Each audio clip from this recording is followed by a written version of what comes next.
All right, that was Narendra Modi, the Prime Minister, at the Council for Foreign Relations in New York City. Americans should not be in a hurry to withdraw from Afghanistan. Tourism unites, terrorism divides. There is no such thing as good or bad terrorism. Terrorism is terrorism.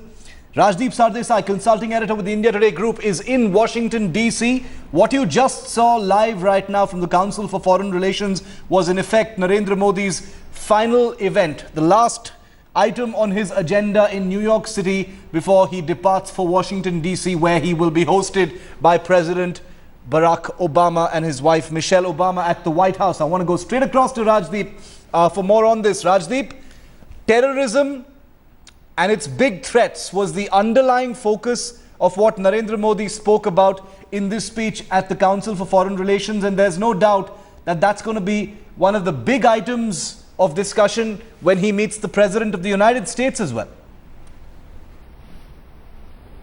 Absolutely, Shiv. I think Prime Minister Modi set the stage for his meeting with President Obama. Remember, there's a private dinner today, and then there's a summit meeting tomorrow morning. And I think Prime Minister Narendra Modi making it clear that India's concerns on terrorism and in the global war on terror are very much the concerns that the United States has. These are issues of shared interest, of mutual concern. And I think, as always, Narendra Modi picked the right audience to make the right statement. That is one of the Prime Minister's great skills. And he realized that at the Council for Foreign Relations, they were looking for the big picture of where India stands on issues like terror. And I think by drawing those linkages and showing how the threat that the United States faces, or indeed the world community faces, is no different from the threat that India faces, and in some senses magnified in the case of India, because many of these terror groups operate in India's neighborhood. Yes. I think Mr. Modi was able to convince a lot of the policymakers who were there at the Council for Foreign Relations that he has very strong views on terrorism,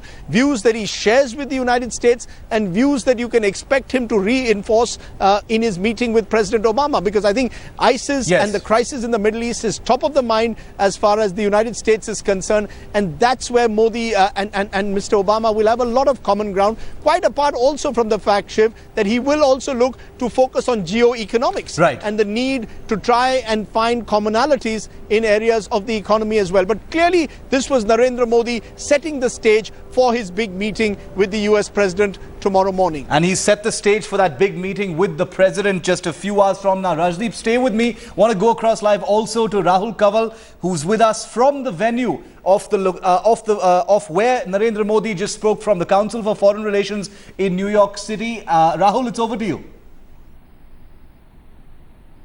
Shiv, we've got several members who were present over here when the Prime Minister was speaking, and let's see if we can get reactions from some of them. We'll start with Elisa Ayers.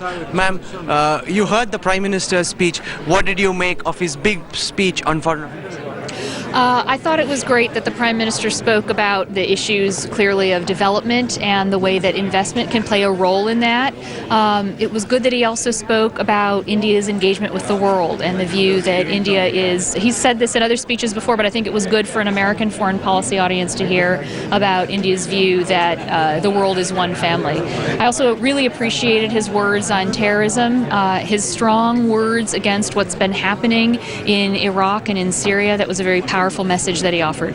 Okay, what was your big takeaway from what the Prime Minister said?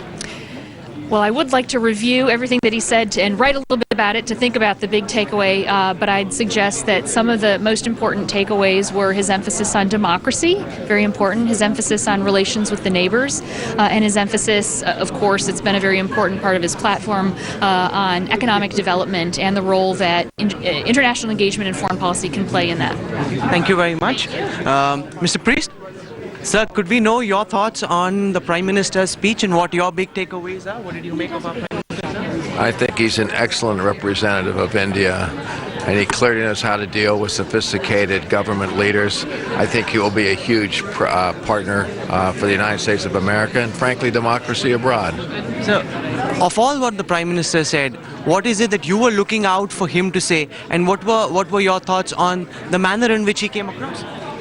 I think he came across as a very sophisticated individual who is capable of leading his country to a better place. India can be and will be a significant mover in the world for the next century. Thank you very much, sir, for your thoughts. Allow me just a moment to get across. Tina Brown is the women's Tina leader. Brown, ma'am, Miss Brown, can we speak to you? Hi, my name is Rahul. I work with the India Today group. We're live on TV. We'd like to know, Miss Brown, as one of the most prominent journalists, what's your takeaway from what the Prime Minister said, ma'am? I thought he was extremely impressive. I felt that he came over as really effective in some of the things that he was saying. I liked very much what he talked about women, about how he's so committed to getting a girl and saving a girl. I thought that was great. He was particularly strong on that. I thought really forceful on that. And I got a sense that he's really looking to partner with all the neighbours too. I thought it was excellent the way he talked about wanting to befriend. I mean, the first Prime Minister in 17 years that had gone to Nepal, for instance. That was very impressive to me. Did you get to see his big speech at Madison Square Garden? What do you make of that? No, I heard he was a rock star. I heard it was like Bono. Okay, what are you expecting out of Prime Minister Modi's visit to Washington and his dialogue with President Obama? Well, I'm sure they will address terrorism. And he made the point, of course, that India has lived so long with terrorism, and people just used to blow India off, and they talked about terrorism, and now they're experiencing it. They realise how important it is. And he said, India has lived with terrorism for 40 years, so I'm sure that will be a major factor. I think the environment is something they really want to partner on. I think that he also spoke about how they could be helpful, he thought, with Afghanistan, in trying to help partner when it came to Afghanistan, which he seemed to be really very engaged about. So these are some of the things I think There were several concerns in America about whether India is a country with which you can do business with, given some of the problems of the past couple of years. Do you think the Prime Minister has done enough to assuage those concerns, ma'am? I think there's a real sense that this is a can-do man who is going to break through the bureaucracy. I mean, if you speak to anybody in America who's tried to do business in India, they get very sort of defeated by the amount of rules and regulations and bureaucracy and arcane sort of legislations they have to go through to get anything done. And he really gave a sense that he wants to cut through that and make it easier to do business in India. And he spoke about how he wants to reduce all the any legislation to one page and all of this kind of stuff, which is sort of music to ears, I think. Thank you very much for speaking to us, ma'am. Thank you very much. Just give us a moment to make our way further, and we'll speak to some more people over here. Ma'am, can we take your reaction on what you heard the Prime Minister say? What did you make of his speech? Sure. Well, I mean, it was really impressive and really inspiring. But I think, from my point of view, I work with a group called Avaz, a global civic organization. We really are interested in seeing him take leadership on the challenges of violence and inequality that women face in India. And You asked the question about the position of women in India. What did you make of his response? Well, it's great to see that he's willing to take leadership, and we're just seeing how that evolves. I think it would be really critical for the government to place a prime. Live link has just frozen, but we'll try and get back to that live link with Rahul Kamal in just a moment. Lots of reactions there. Many people taken in by the things that Narendra Modi said about the empowerment of women. Rajdeep, I'm not sure if you could hear some of those reactions. The big takeaways for most of the people who attended that session at the Council for Foreign Relations in New York was what the Prime Minister said about terrorism, about Afghanistan, about democracy. And importantly, many of them said that they were quite taken by what he said about women's empowerment. He had quite a few things to say about that. But, on the issue, Rajdeep, you said that today's speech, perhaps sets the stage for the meeting with President Obama. He mentioned almost as a word of advice, almost sort of requesting the United States, think about the manner in which you're withdrawing your forces from Afghanistan because you risk creating another Iraq. And instantly, Rajdeep, that's one talking point for tomorrow. That's right. I think somewhere, Shiv, this was an opportunity for Prime Minister Modi, and he took the opportunity to send out some message of his vision of how the war against terror has to be fought. It's something that Narendra Modi has often spoken of, and to a domestic constituency. He has very strong views on this issue, but this was an opportunity for him to take it to an international audience. And at the UN General Assembly speech, I thought his was a much more broad-ranging speech there. He didn't focus as narrowly as he did today on the issue of terrorism, going into the specifics in the manner that he did. You're right that I think it's interesting that he raised issues of women's empowerment, because I think Mr. Modi realizes that these are areas of convergence with the United States. I think what Prime Minister Modi is looking to do is focus sharply on the areas of convergence, because there are several areas of divergence. I had some guests here a little while ago at the White House who said that there are extremely complex issues that are not going to be resolved in one summit meeting between Prime Minister Modi and President Obama. Issues of the civil nuclear liability laws, issues of technology transfer as a result, issues of trade, investment, FDI in retail, labor law, the difficulties of doing business in India. These are contentious issues, and these are issues which have held back this relationship. So I think Prime Minister Modi astutely has decided that the first meeting between the two leaders, the stage should be on areas of commonality. And I don't think there's any bigger area than the threat of terror. And I think Prime Minister Modi wants to emphasize the point even tomorrow that many of the groups that are operating in Afghanistan and Pakistan are using the soil of these countries and targeting India. Missions of India targeted in Herat in Afghanistan, Pakistani soil used by Lashkar to target Indian establishments. So I think somewhere Prime Minister Modi is hoping that maybe a joint statement will come out at the end of his summit meeting where the two sides give their shared views on several issues, but particularly on the issue of terror. So I think that Council for Foreign Relations speech, in a sense, has given us almost a teaser to what we can expect when the two leaders meet tomorrow. And it's a teaser for what we can expect to see tomorrow when the two leaders meet. It's back to Rahul Kanwal at the Council for Foreign Relations in New York City. Rahul, it's over to you. Lots of discussions, big takeaways on terrorism. We've got Kenneth Juster with us right now. He was part of the Bush administration working on transforming relations with India. Mr. Juster, your big takeaways from the Prime Minister's speech? Well, I think we were all impressed with his dynamism and charisma. I think the ideas he had with working regionally with SAARC were very impressive, and we're really looking forward to trying to further enhance the U.S.-India partnership in addressing a range of global and regional issues. As someone who's been part of the administration in the previous government, how do you see Modi's big meeting with Obama shape up? What would be your big expectations, sir? Well, my hope would be that the United States could again give its attention to India as an important global partner, and that both leaders see the special relationship that our two countries can have as we address the array of challenges on the global scene. Did you get to hear about Prime Minister Modi's speech at Madison Square Garden? What do you make of that? Well, I think Richard Haas was correct when he said there's never been as much enthusiasm in Madison Square Garden since 1973, when the New York Knickerbockers last won the World Basketball an NBA basketball championship. How much of a focus would combating the ISIS together be for President Obama, in your view, given what you just heard the Prime Minister say? I think that's one issue, but I think there are a broader range of strategic things that as to the two major democracies in the world, we have a natural interest in pursuing.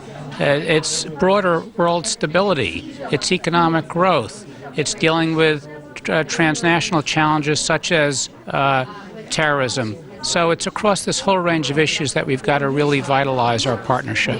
Thank you very much for your time. Thank you so much, sir. Thank you. We've got Ambassador Frank Wisner with us, former ambassador of the United States to India. Thank you very much, sir. We're live on television right now, Ambassador. Great to have you back with us. Give us your sense on the big takeaways and your big takeaway from what the Prime Minister said, sir. Well, I was just saying to your colleagues that I was really struck enormously by the power of the Prime Minister's address. He's speaking as an Indian Prime Minister in an Indian idiom, in a manner that's very clear about where he wants to take India and how he wants the United States to understand India, how he wants the United States to understand India's priorities, and how we can structure our relationship in the light of what he has set out. So I would think anyone in this room today would have been impressed by the Prime Minister. What do you think all the members of the Council for Foreign Relations, top policy wonks internationally, have taken back from what they just heard the Prime Minister? Well, I think they would easily walk out of this room and say, this is a Prime Minister who is determined to make India a place of welcome for investment, a place of engagement in policy. Given what the American companies told the Prime Minister, do you think the Prime Minister has done enough? Because they spoke of two things, continuity and predictability in government policy. Do you think the Prime Minister is doing enough to assuage American concerns on those two fronts? Well, I think there are two things. First, I believe it's really important to create an equation so people believe they can trust the Prime Minister and through him the government to deliver, to remove the obstacles to investment that afflict Indians just as much as they affect Americans. And I think the Prime Minister sent that signal today. Now, then it will be down to the specifics. How do you get predictability in government regulation? How do you make taxation less arbitrary? How do you protect intellectual property? These will be questions that could result from the open engagement the Prime Minister put before. What did you make of the Prime Minister's speech at Madison Square Garden, sir? I was not there. But you heard about it? I was not part of the 20,000, and I did not hear the speech. Okay, tell us, what do you see emerge out of President Obama's meeting with Prime Minister Modi and also the private dinner reception that's being hosted? You've seen several dignitaries worldwide come to the White House. Where do you see this rank in terms of priorities for the Obama administration? I think it's a very high priority. I know many in India are saying, well, it isn't such a high priority as the president spending his time talking about the Middle East or other things. That's wrong. They're different kinds of relationships. The president is saying, in the attention he's giving Prime Minister Modi, India is important, not for today or tomorrow, but for time out in front of us. That it's a great nation and capable of producing a very effective influence on the world, and we need to be related to that influence. Ambassador Bison, thank you very much for speaking to us on Headlines today.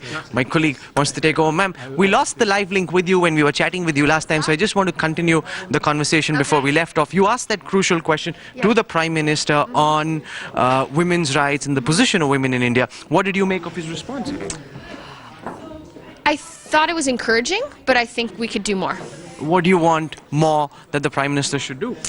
A couple things very concrete. Number one is to establish a prime ministerial level task force to really bring a whole of government approach to thinking about and confronting the challenge of violence against women and women's equality and empowerment in India. Whenever Prime Minister Modi sets his mind to something, I think it gets done, and I'd love to see... He did say that the Foreign Secretary, the Foreign Minister, 25% of his cabinet were women. Do you think that's enough, or there are more specifics that you'd like the PM to work on? It's a great question, because I think oftentimes we get distracted by symbolism, that there's a number of women in positions of leadership. But what I'm talking about is the same issue that the Prime Minister has voiced his concern about many times, which is the challenges faced by the everyday woman, everyday person, not at the top echelons, but living their life day to day. And we're hopeful that the Prime Minister can take measures to improve the lives of everyday Indian women and not just those in leadership. Apart from just the response to your question, the general tone and tonality of the Prime Minister's speech, his comments on world policy, what were your big takeaways from that? I think he has a lot of promise that could be fulfilled, and we will be excited to see how that evolves. And I would very much like to see him take leadership specifically on this the question and the challenge of Indian women, but more broadly of seeing what kind of vision for a more equitable, more empowered, more democratic society that he can bring not only to India but to the world as he steps on the world stage. Thank you very much for joining us with your thoughts. Pleasure having you. So what's happening right now, Shiv, here at the Council for Foreign Relations is that the Prime Minister has gone in for a quick tea with select policy wonks at the Council for Foreign Relations, and as you're seeing, people that we've been speaking to seem to be quite taken in by what they've just heard the Prime Minister say. They were looking out. We've got Mr. Haas also with us. Sir, if you'd just give me a moment as I try and make my way in, and then we'll hopefully get a word out from the person who was moderating this discussion as well. And Shiv, as you saw, essentially, okay, he doesn't want to speak. Okay, no worries. That's no problem. I was trying to speak to Mr. Haas, who's the president of the council. Shiv, let me just toss it back to you. We'll get a couple of more reactions, and then we'll come back live here. Okay, Rahul, we'll just give you a couple of minutes to get us some more reactions so you can get in there and get some of those people out. Obviously, they want to be around Prime Minister Modi, as he has that short little tea before he departs and then leaves for Washington, D.C. I want to go back to Rajdeep. I want to take you live straight across outside the White House where Rajdeep Sardesai is live with us. Rajdeep, apart from terrorism, there's a whole lot else, on the agenda. Now, bilateral talks are going to be about sort of forging a new direction. We have to remember that Narendra Modi is visiting the US after, a period of exile, of visa exile. He was denied a visa by successive administrations there. That's something that, hasn't, sort of passed anyone by. It's definitely going to be sort of hanging in the air. But as a practical politician, all of that, is perhaps behind him. And there is going to be a lot of symbolism, a lot of scrutiny of the body language that President Obama and Prime Minister Modi can make possible when they meet. That's right. Shiv, we keep looking at body language, and sometimes it's grossly exaggerated. It's a way to sort of, in a sense, try and imagine what the relationship is like. My own sense, Shiv, is that, I think it's best to keep the expectations as low as possible. And I think that's, I know that's difficult after what we saw in Madison Square Gardens yesterday. I mean, the kind of bravura performance that Narendra Modi put out before the Indian-American community will naturally raise expectations. But I think it's important to keep those down, because there are serious differences that the two sides have in taking forward the strategic dialogue. There are differences in terms of how do you actually get America to see India as a priority investment destination.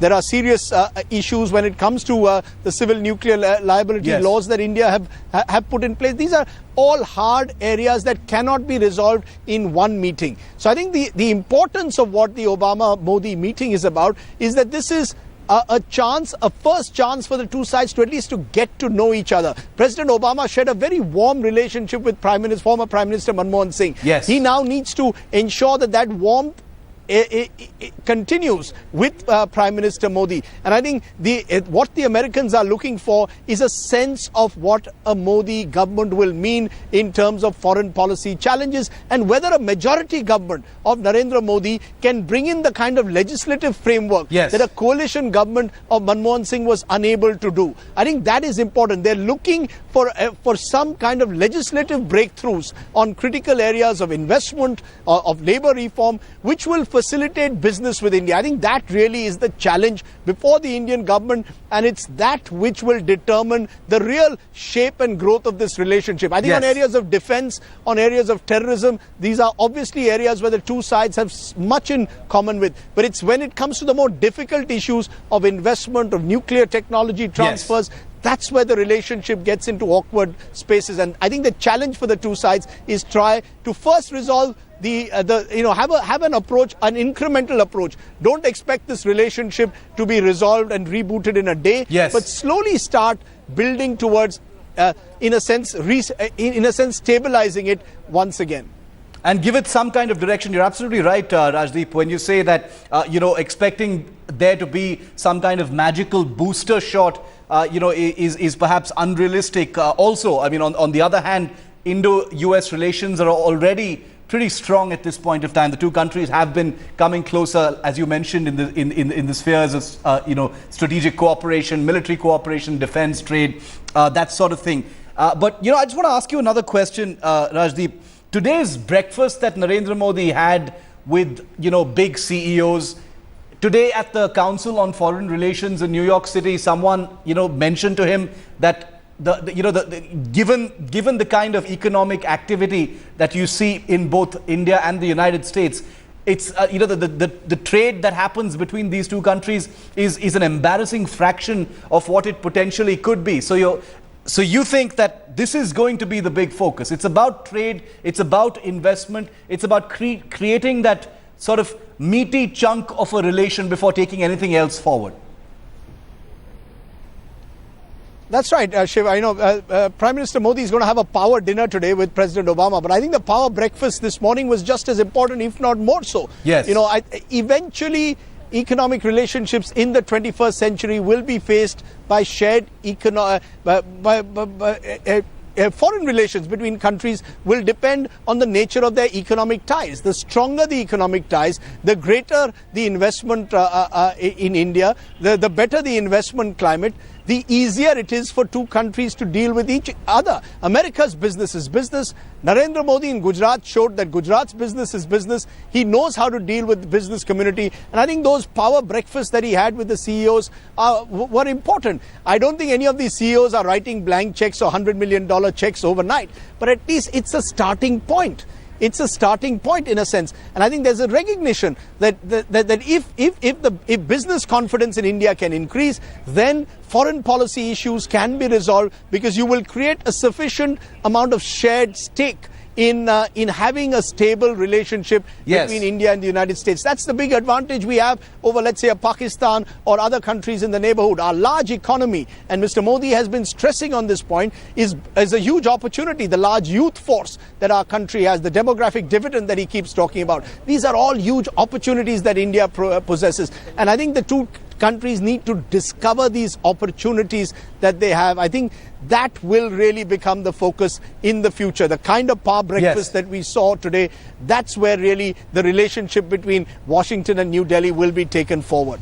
And that's how it will be taken forward. You know, Rajdeep, one final question before I let you go. There's, all through this entire visit, us in the media, there's been a huge amount of speculation about whether Narendra Modi will mention Pakistan, in what manner he will rebut Nawaz Sharif in the UN General Assembly. Will he broach the issue of Pakistan when he speaks at the Council on Foreign Relations? Will he bring up, neighborly relations with Pakistan, in that Madison Square Garden thing? So there have been lots of questions about Pakistan, to a lesser extent about China as well.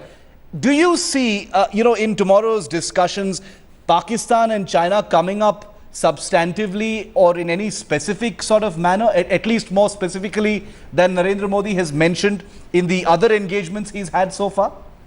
Well, I'm going to have to move off quickly, because there's what they call movement. The US president apparently may well be moving past the White House shortly. But to answer your question, we are told it's going to be wide-ranging discussions.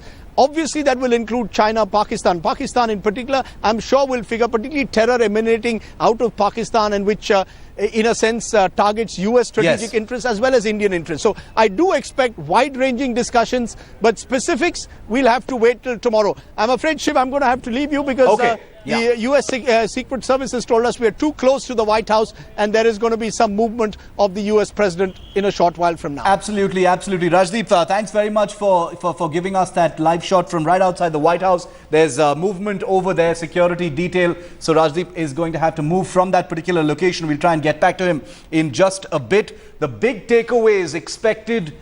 Are there any specific takeaways that we can look forward to when Prime Minister Modi meets President Barack Obama? The Prime Minister and his contingent are on their way to Washington, D.C. in a short while from now. He's still in New York City at the Council on Foreign Relations.